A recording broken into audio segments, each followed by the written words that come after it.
काय म्हणतात ज्या प्रकारे बांगलादेशी हे भारतात घुसपेटी म्हणून घुसत आहे, ओळखपत्र तयार करून घेत आहे आणि इथे विविध वस्त्यांमध्ये राहत आहे आणि तरीसुद्धा त्याच्यावर कोणतंच सरकारचं लक्ष नाही आहे. नाही, सरकारचं लक्ष नाही असं म्हणता यायचं नाही. पण आता आपण पाहत असाल, मी बऱ्याच वेळा या संदर्भामध्ये किंवा माझ्यावर अनेक माझे सहकारी या विषयासंदर्भामध्ये वेळोवेळी त्यांनी त्यासाठी आवाज उठवलेला आहे. आता काय झालं आहे, आपण बांगलादेशमध्ये ज्यावेळेस हिंदूंवर अशा प्रकारचे अत्याचार होतात आणि त्यामुळं बऱ्याच लोकांना आता खऱ्या अर्थानं त्याच्यामुळं कळायला लागले. आता आमच्या इकडं जर पाहिलं तर आमच्याकडं पूर्ण पुणे जिल्ह्यामध्ये, पिंपरी चिंचवड शहरामध्ये औद्योगिकरण जास्त आहे. त्यामुळं लहान मोठ्या छोट्या कंपन्यांमध्ये ते काम करतात. काही ठिकाणी फेरीवाले म्हणून, काही ठिकाणी काही पण किरकोळ व्यवसाय ते करतात.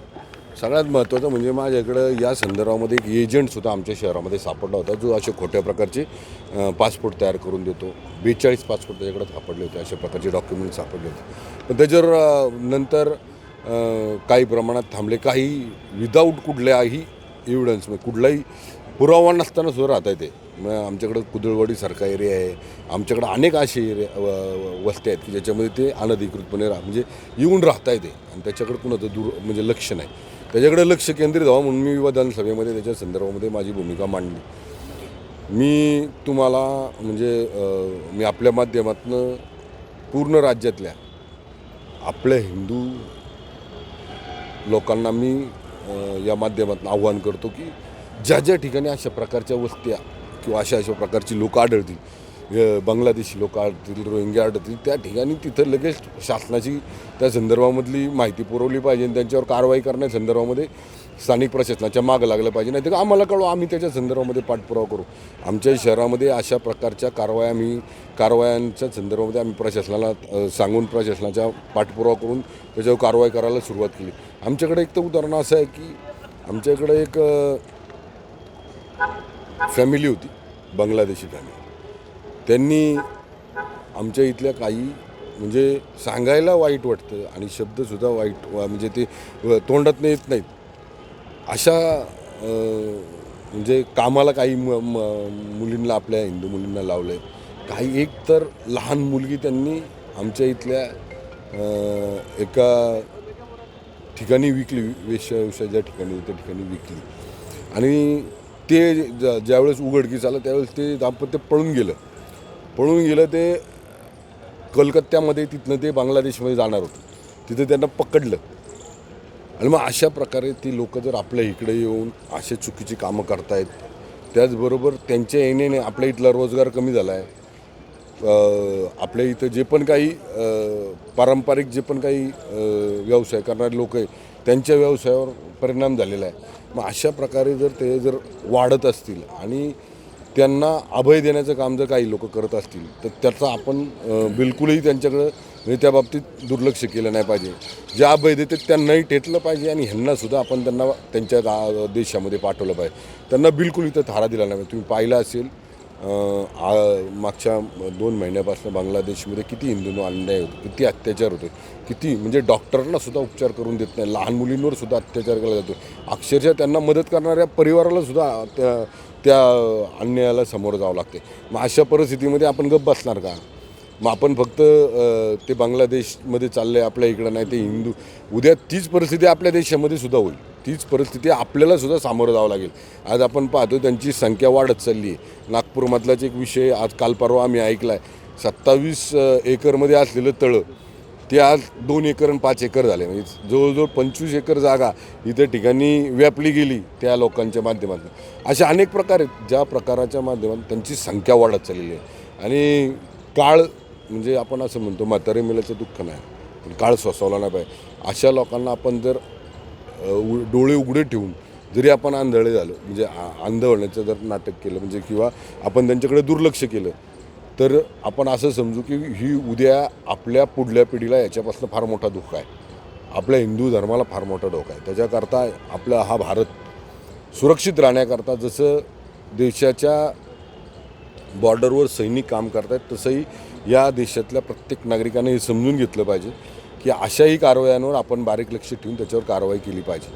माझं आव्हान आहे सगळ्या भारतातल्या आपल्या महाराष्ट्र राज्यातल्या सगळ्या नागरिकांना की अशा संदर्भामध्ये जर काही आपल्याला आढळलं तर तिथं संबंधित प्रशासनाला कळवा किंवा आमच्यापर्यंत पोहोचवा, आम्ही त्याच्यावर योग्य ती कारवाई करू. पण आता इथून पुढे या बांगलादेशी रोहिंग्यांना आपण कदापि आपल्या या राज्यामध्ये सहन करणार नाही. सामान्य नागरिक तक्रारी करायला घाबरतो आहे.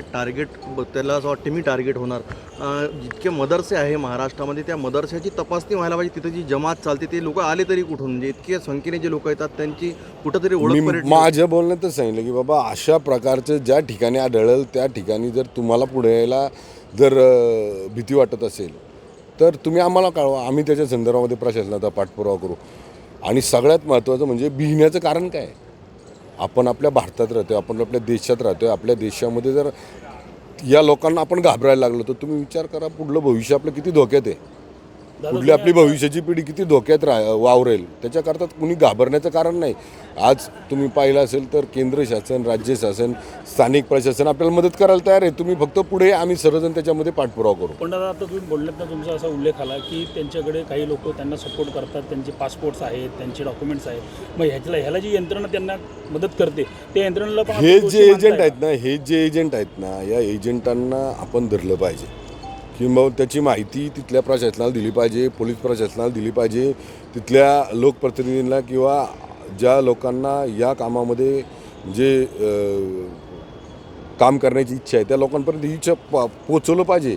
आणि पहिले हे एजंट ठोकले पाहिजेत, हे टेटले पाहिजेत यांना की जे असे अनधिकृतपणे या बांगलादेशांना आपल्या भारतात आणतात आणि आपल्याच लोकांचा रोजगार, आपल्याच लोकांच्या जागा बळकावत आहेत आणि आपल्याच लोकांना नाही त्या प्रकारचा त्रास, या प्रकारे अत्याचार, अन्याय सहन करावा लागतो. त्याच्याकरता आत्ता देशामध्ये, राज्यामध्ये किंवा सगळ्या परिसरामध्ये ज्या ज्या ठिकाणी अशा परिस्थिती लोक सापडतील किंवा अशा प्रकारच्या लोकांना अभय देणारे म्हणजे जे एजंट आपण म्हणतो, जे पासपोर्ट देत आहेत, आधार कार्ड देत आहेत, त्या लोकांची माहिती पुरवणं गरजेचं आहे. अशा लोकांना आपण दाबणं गरजेचं आहे. जर आपण नीट हिंदूंवरच्या जो अत्याचार जर पाहिला तर आपण एवढा अत्याचार पाहून जर आपण गप्प बसलो तर आपण हे लक्षात घ्यायचं की जी परिस्थिती बांगलादेशमध्ये आहे ती उद्या भारतामध्ये सुद्धा होईल. आणि ती जर आपल्याकडं होणं आपल्याला अपेक्षित नसेल तर आपण सगळ्यांनी पूर्ण ताकदीनं या जो काय आमचा या बांगलादेश आणि रोहिंग्यांबद्दलचं जे काही आमचं अभियान आहे त्याच्यामध्ये आपण सगळ्यांनी पूर्ण ताकदीने मदत करावी. याचा आपण पाठपुरावा केंद्रामध्ये करणार हो, आम्ही केंद्रात पण करणार, राज्य सरकारकडे पण आम्ही त्या संदर्भातली मागणी केली आणि स्थानिक प्रशासनाला आम्ही त्याच्या संदर्भामध्ये काय अधिकार देण्यासंदर्भात महाराष्ट्र सरकारकडे मागणी केलेली आहे की आता आधार कार्ड देण्यासाठी, पासपोर्ट देण्यासाठी ते व्हेरीफायची म्हणजे जे काही त्याची तपासणी करणारी जी टीम आहे त्यांना ॲक्टिव्ह राहा. म्हणजे खरे डॉक्युमेंट्स, खोटे डॉक्युमेंट्स याच्यावर कागदपत्राची माहिती घेण्याकरता जी प्रोसिजर लेंदी आहे ती जरा थोडीशी तिथल्या स्थानिक प्रशासनाकडे द्या आणि त्यांना त्या प्रकारचे असे. पण दादा हे तिकडे बांगलादेशमध्ये हिंदूंना जेव्हा अत्याचार त्या ठिकाणी झाले त्याच्यानंतर हा प्रकार आपल्या लक्षात आला का? हे आधीपासून आहे याच्याकडे पहिलं कुणी दूर सगळ्यांनी लक्ष दिलं नाही त्याच्याकडे. कुणा सगळ्यांना मतदानापुरतं निवडणुका आठवतात आणि मग मतदानासाठी म्हणजे निवडणुकीमध्ये मतदान व्हावं त्याकरता या अशा चुकीच्या गोष्टींना त्यांनी म्हणजे पाठिंबा दिला किंवा अभय दिलं आणि त्याच्यामुळं त्यांनी हा विचार केला नाही आपण निवडून येण्यासाठी ज्या चुकीच्या गोष्टीला अभय देतो ते उद्या आपल्या देशासाठी घातक ठरणार आहे, आपल्या हिंदू धर्मासाठी, आपल्या पुढल्या पिढ्यांसाठी घातक ठरणार याचा विचार केला नाही. फक्त निवडणूक जिंकण्यासाठी त्यांनी अशा चुकीच्या लोकांना चुकीच्या पद्धतीनं दाखले देणं, त्यांना स्थायिक करणं हे जे प्रकार केले हे त्यांनी एक प्रकारे फक्त स्वार्थ म्हणून केलं. पण त्यांच्या डोक्यात हे नाही आलं उद्या कदाचित हा प्रकार दुसऱ्या ठिकाणी घडतोय, दुसऱ्या राज्यात घडतोय, दुसऱ्या देशात घडतोय, तो उद्या यांच्या कुटुंबात घडला तर त्यावेळेस यांना पश्चाताप करण्याशिवाय दुसरा पर्याय नाही. त्याकरता आता सगळ्यांनी डोळे उघडावेत आणि याच्यावर प्रामुख्यानं काम करावं. आपल्याला एक सनातनी आमदार म्हणून पक्षामध्ये किंवा सर्वसामान्य नागरिकांमध्ये पाहिलं जातं. एक छोटासा प्रश्न असा आहे की जसं वक्फ बोर्ड आहे मुस्लिम समुदायासाठी किंवा त्या लोकांसाठी तसं सनातन धर्मासाठी असं काही बोर्डाची स्थापना केली पाहिजे. आपल्याकडे धर्मादायिकता आहेत, अशा अनेक ट्रस्ट आहेत, पण आपल्या ट्रस्टमध्ये अशा प्रकारच्या ज्या काही आता देवस्थानच्या जागा आहेत किंवा देवस्थानच्या काही मालमत्ता आहेत त्याच्या संदर्भामध्ये जे कायदे आहेत ते कायद्याच्या संदर्भामध्ये आपल्याला काही नियम आहेत, काही कायदे आहेत, पण वक्फ बोर्डाला तशी काळजी नाही ते त्यांनी ठरवलं उद्या की बाबा ही जागा आमची, त्यांनी उद्या निर्णय घेतला झाला जागा त्यांची, असं थोडंच होतं ना. म्हणजे त्या वक्फ बोर्डाच्या संदर्भामध्ये सुद्धा आत्तासुद्धा सभागृहामध्ये एक आमचा सहकारी धुळ्याचा त्यांनी आत्ता औचित्याचा मुद्दा मांडला. त्या संदर्भामध्ये सुद्धा वक्फ बोर्ड कॅन्सल करून म्हणजे ते बंद करून, जसं केंद्रामध्ये आता त्या संदर्भामध्ये विधेयक मंजूर झालेलं आहे तसंच विधेयक राज्य सरकारमध्ये पण व्हावं अशी आमची मागणी राहणार आहे. तपासणी अंतर्गत कळलं आहे की फक्त बांगलादेश घुसपेटीच नाही तर अफगाणी आणि पाकिस्तानी घुसपेटी पण महाराष्ट्रात आहेत. तर संपूर्ण घुसपेट्यांबद्दल मी तुम्हाला सांगितलं ना, जे पण घुसपेटी आहेत ज्यांच्यामुळं आपल्या इथल्या नागरिकांच्या याच्यावर अतिक्रमण होतं आहे, राहणीमानावर, त्यांच्या व्यवसायावर, किंवा असं म्हणता येईल की ज्यांच्यामुळं या राज्यामध्ये देशामध्ये अन्याय अत्याचार व्हायला लागलेत हिंदूंवर, त्या सगळ्यांना त्यांच्या देशामध्ये परत पाठवण्यासंदर्भामध्ये किंवा कडक कारवाई करून त्यांना जेलमध्ये किंवा चांगली सजा म्हणजे एकदम कडक सजा व्हावी याच्याकरता प्रयत्न करणार. आता आपण असं आवाहन आपण केल्याच्यानंतर युवकांना आपण कुठल्या पद्धतीने आवाहन कराल की कायदा सुव्यवस्थेनं हातामध्ये घेता त्यांनी ह्याच्यावरती कसं काम केलं पाहिजे? कायदा सुव्यवस्थेच्या माध्यमातून कायदा हातात न घेता या गोष्टी घडतील या मला वाटत नाही. जर त्यांची दडपशाही, त्यांची हुकुमशाही किंवा त्यांच्या जी दहशत असेल त्या लोकांची ज्या एरियामध्ये ते राहतात, तर त्या एरियामध्ये कायदा थोडासा हातात घ्यावा लागेल ना. उगाच आपण त्यांच्याकडे जाऊन हात जोडून त्यांना म्हणलं तुम्ही आमचा देश सोडा, तर सोडणार आहे का ते? तर त्याच्याकरता त्यांना त्या पद्धतीचं उत्तर देणंसुद्धा गरजेचं आहे. आणि त्याच्याकरता पहिल्यांदा आपण या संदर्भामध्ये सगळ्या माझ्या तरुण युवकांना माझं किंवा या भारतातल्या किंवा राज्यातल्या माझ्या तरुण सहकाऱ्यांना सांगणे की पहिल्यांदा आपण ही माहिती स्थानिक पोलीस प्रशासनाकडे कळवा. स्थानिक जे पण या संदर्भातली प्रशासन आहे त्या संदर्भात तिथं कळवा. त्यांच्याकडनं नाही झालं तर मग त्यामध्ये पुढं आपण जाऊन त्याच्यावर कशा प्रकारे ॲक्शन घ्यायची ते आपण सगळेजण ठरवू. संपूर्ण महाराष्ट्रभर काही मोहीम आपण उभी करणार आहात का? अहो याच्यामध्ये करायची गरजच नाही. ऑलरेडी त्याच्यावर मोहीम चालू झालेली आहे. अनेक ठिकाणी आमच्या हिंदू संघटना यावर काम करता येते. या हिंदू संघटना ज्या आमच्या काम करत आहेत किंवा ही जी मोहीम आम्ही चालू केलेली आहे याच्यामध्ये आमचा स्वार्थ काहीच नाही आहे.